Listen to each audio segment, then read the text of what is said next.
I reckon that I saw the most growth in my overall leg musculature in the quickest time when doing the Smolov base mesocycle. Now, the Smolov routine is a peaking protocol for powerlifting. Well, originally it was for Olympic weightlifters that had lagging squats. Obviously, the bigger the squat, the more potential for the clean. It's a very important exercise for that movement. And this 3-week base mesocycle is a component of the overall protocol. I've done it a few times before, a long time ago now, and it's obviously very, very difficult, but extremely effective around a lot of mass to your legs in a relatively short amount of time. What you'll be doing on this base mesocycle is doing a lot of work, a lot of sets, but the sets will also be very hard. The intensity is very high. So the intensity is high, the volume is high, so you can only do it for a short period of time.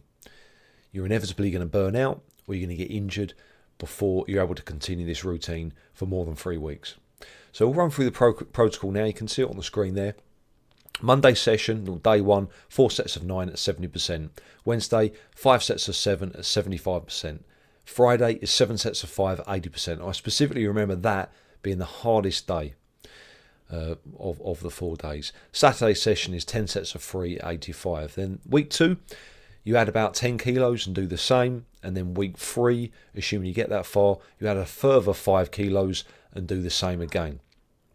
So it's a very, very difficult 3 weeks. You're cramming in a lot of work within that time frame. And obviously your other lifts, your upper body work, has to go down as a consequence. You can't train upper body with the same kind of vigour or volume as you would do with the lower body during this cycle. And also your recovery work needs to go up. The more squatting you're doing, the more serious you need to be with the recovery work. It's a very dependent movement on your hip mobility, your lower back stiffness. And I made in a post not too long ago, sometimes you can bottleneck your squat performance by having that kind of tightness in those areas. So you really need to up your game in terms of the recovery stuff, foam rolling, stretching, doing everything that you can to get through these 3 weeks. Food intake needs to go up massively because of the sheer amount of work you're doing on a very debilitating exercise.